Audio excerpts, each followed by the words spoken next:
Alright guys, it's Orion. We're back with another demo you can download right now on the PlayStation Store.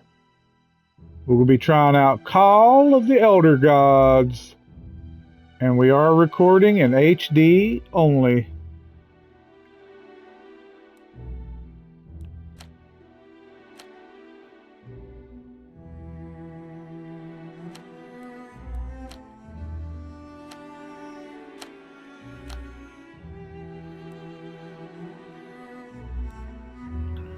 Have you ever played Call of the Sea? I have played a little bit of it. Is that what this game is? Huh.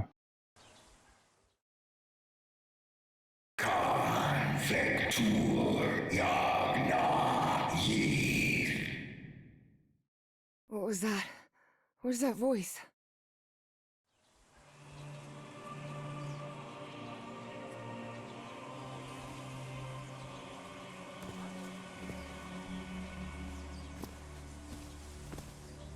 I see. So this is basically like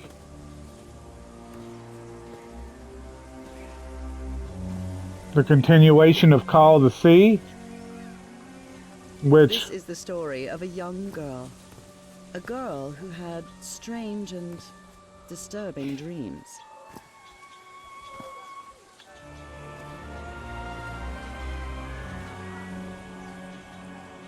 so far the lighting is pretty decent. Very vivid and colorful. Textures are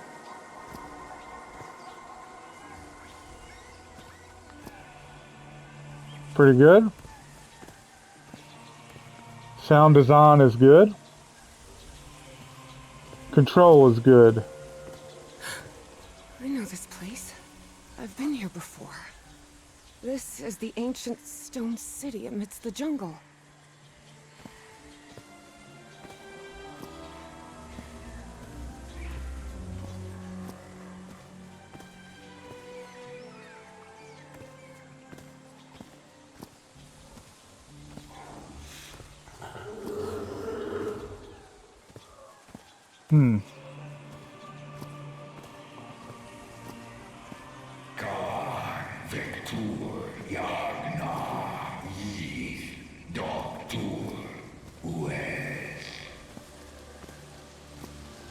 I'm sorry, I didn't quite get that.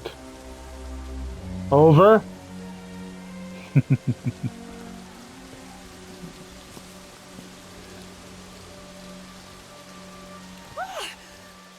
Oh, sweet Jesus.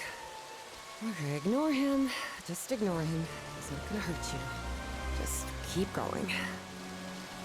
Voice acting's pretty good. Water effect is not too great. Creature design,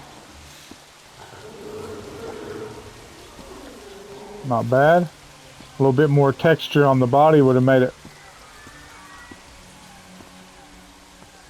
look a lot more menacing.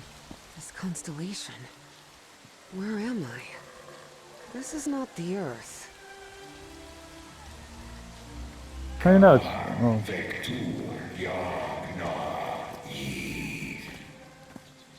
I don't know where Karn's at or Eve.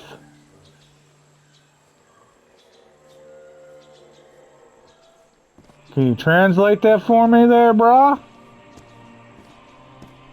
Karn, no, lead. Khan Vector Yagna Yith. Oh, In other words, find a statuette and save my race. oh, well, I didn't know that. How'd this chick know that? Call of the Elder Gods.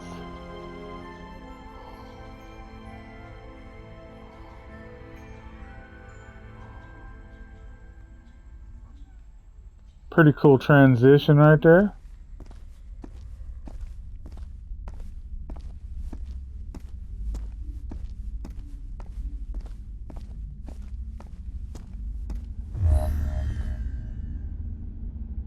The statuette! Here it is. Finally. I have to get it. I have to... You're not gonna get it. This is the story of Evie Drayton. Quick, quick. Before I forget. Where did I put my notebook? I have to write everything down. Looking for answers was part of Evie's observant nature and analytical mind. Her recurrent dreams began shortly after a period in 1956, when she'd completely lost consciousness. Okay. Uncle Mo showed me a trick or two when I would help him in the motor shop. Tinkering with gadgets always puts me at ease. I was lucky to be accepted at Miskatonic. It was one of the first universities in Massachusetts to admit non-white students. I was lucky to be... I couldn't leave my science fiction book collection in Benoit.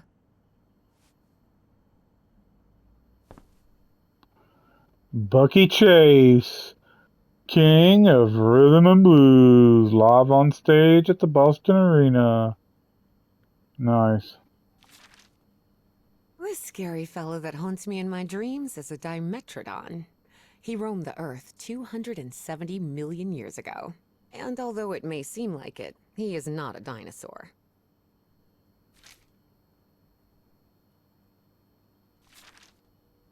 Julian, Beatrice, Herbie and I, we're always together. Herb Muddlefoot, is that who you said? Beatrice, along with me, is one of the few ladies studying physics at Miskatonic. Ooh.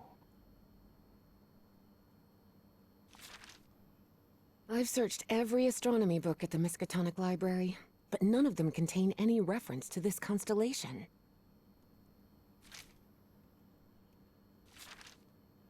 This photo was taken during my amnesia. I don't remember anything about it.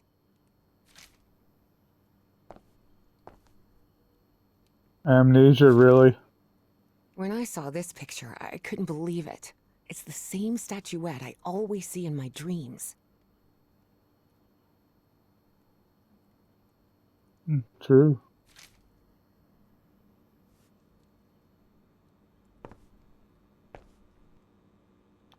I must have written about 1,000 letters to the archaeology dean in Miskatonic, and I've never received any answer. Shame, shame, everybody knows your name. I wish Papa had never taken that job in San Francisco. He'd still be with us. Oh, here it is. Evie's Nightmare Journal. Evie was worried that someone might read it. That's why she kept it locked away under that complicated padlock.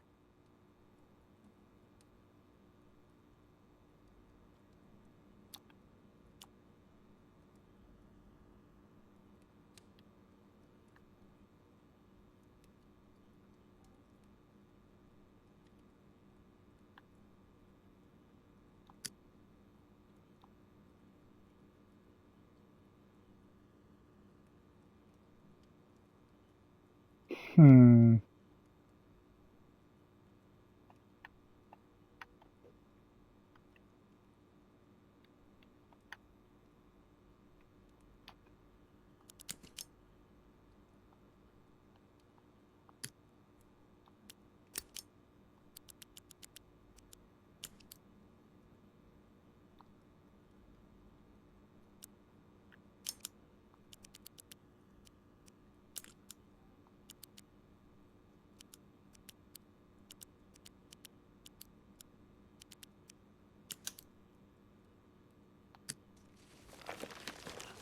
There, got it.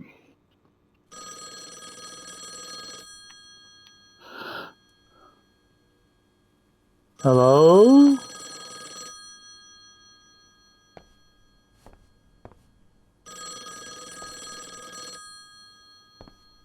Dring, dring, dring, I hear. I've always been a good student, but during my amnesia period, I almost reached excellence. All straight A's? Let me get this phone. Yes, Is this... are you Evangeline Drayton? that's right. Who am I talking to? I am the Dean of Archaeology at Miskatonic University. I believe you wanted to ask me some questions, right? Yes. Yes, of course. It's a pleasure to finally meet you, Professor Meet Evan. me today at 6 p.m. at 5 Prospect Road, outside of Boston. Boston? That's almost a 2-hour train ride from Arkham. I thought Do you want to talk or not? Yes, of course. I'll be there. 6 p.m., Prospect Road. See you in a couple of hours, Professor. All right. All right, I should get ready. There's a lot of information here about my strange dreams and my amnesia. I'd better go through it again before I leave. I don't want to miss any questions when I talk to the professor.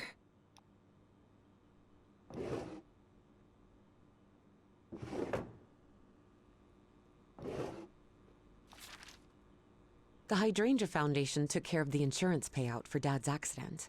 I had scholarships to attend several black colleges in the South, but it was the Foundation's money that allowed me to cover the tuition here at Miskatonic. The Nice. Okay. Nice. So,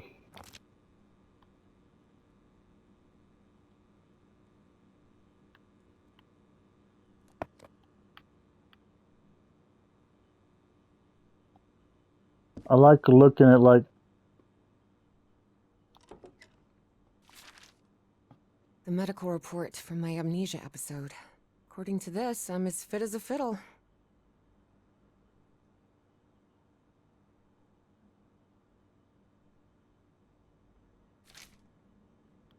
very nice. So yeah. I mean, pre-baked lighting, but not bad. It looks pretty cool coming through the window right there.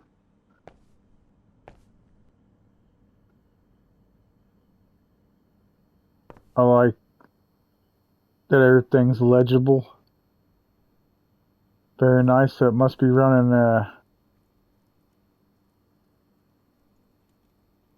you got Mac Basin, Merle Marsh, Edith Green.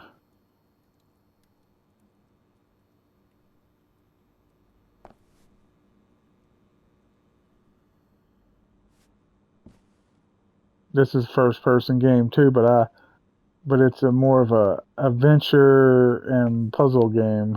Before leaving, Evie asked herself if she had finished gathering all the information in her room.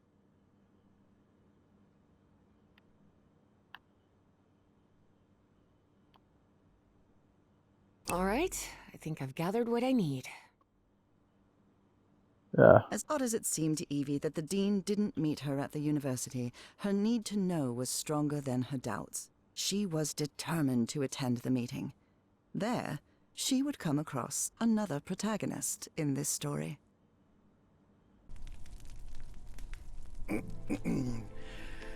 So, you have finally decided to talk to that young lady, Professor. Yes. Acknowledging responsibility for our previous mistakes is vital to moving forward. You've taken a crucial step in... Listen, there's no need for us to talk, Doctor. The only reason I let you into my house is because you insisted it was necessary to prescribe my medication. This is also the story of a sad, guilt-ridden, and lonely man. This is the story of my husband, Professor Harry Everhart. Yes, I know well enough that discussing the effectiveness of our therapy sessions with you is futile. But you need to understand that therapy is just a part of the whole treatment. Without it, I can't go and... Ask whatever you deem necessary and let's get this over with as soon as possible. Fine. What about your position as Dean at Miskatonic University? We talked some time ago about your relationship with work was somewhat obsessive. I didn't say that. You did. Well, you told me you practically lived secluded in this very home, and the only thing that drove you to leave it was your job obligations. So, how would you define that?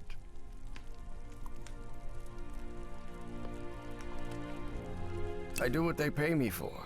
Teaching, student assessment, and certain logistical duties fall within my responsibilities. Cheering at the Miskatonic Mariners football games does not. And are you happy with that? With your life now? What kind of question is that? Well, I'm asking it because it sounds like you're subjecting yourself to a kind of self-punishment. I am not. Next question. There's another topic you've never wanted to delve into, Professor. Would you now be open to... You're going to do it anyway, so go ahead. Okay. What happened to your wife, Professor?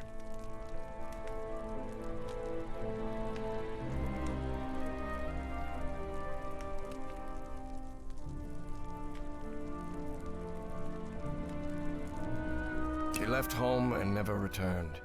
Harry hated giving details about my absence, for lack of a better word. Especially if those details meant talking about a certain expedition. I see. And how do you feel about that? What's my wife got to do with all this? You see, the reason I'm asking, Professor, is because when we began therapy, you mentioned visions. Some sort of oily shadows casting themselves on the wall. You mentioned those visions began shortly after whatever happened to your wife. So, tell me, do you still see those shadows, I see Professor? him right there. No. Not since I started taking the medication, at least. Harry had tried everything, and none of it worked. Not even the medication that helped him sleep could take away those oily shadows. But he kept it to himself. Listen, there is something different I want to try in today's session. I believe hypnotherapy might... Don't even think about it. Hypnotism is a scam. Professor, with all due respect, I believe you're Clear his mistaking throat again. mesmerism with hypnotism. Even so, if you want me to prescribe the... You won't give me my medication unless I submit to your quack experiment, is that it? I'm deeply sorry you see it that way, Professor. But I need you to trust me in this. Then go ahead. Wave a pocket watch in my face if that's what you need to do. There's no need for pocket watches, Professor. The sound of a metronome will be more than enough. I need you to relax and free your mind. And think of something pleasant. A fond memory, if you will. Something that took place here, in the Everhart Manor. A fond memory? In this place? It wasn't easy for Harry to find a fond memory in the same manor where he had spent an extremely unhappy childhood. Maybe. Maybe. December 1930. The last Christmas my wife and I ever spent at Everhart Manor. She insisted on coming, despite my parents never approving of our marriage. But that was the kind of person she was. Interesting. Tell me more about it, Professor Everhart. Every time I gave her a present, I prepared a little scavenger hunt. She loved it. She loved solving my stupid riddles. As you may have noticed, this story has more than one protagonist. And though I am not one of them, I believe I, Nora Everhart, play a crucial part in it. Can I open my eyes now, Harry? Not yet. We're almost there. Let me open the door and... Now, open your eyes. Look what you've prepared. It's another one of your scavenger hunts, huh? Of course, old pal. Now, if you want your present, you'll have to earn it. Can I use my journal to write down clues? Well, technically that's against the rules, but I'll turn a blind eye this time. You're so kind. All right, well, man, pretty decent narrative-based first-person puzzle adventure game. I mean, it's not bad. Graphics are pretty decent. Voice acting's not bad. Textures and lighting are pretty good. So, Definitely check it out if you're interested in these type of games. Alright guys, it's Ryan. And I'm out.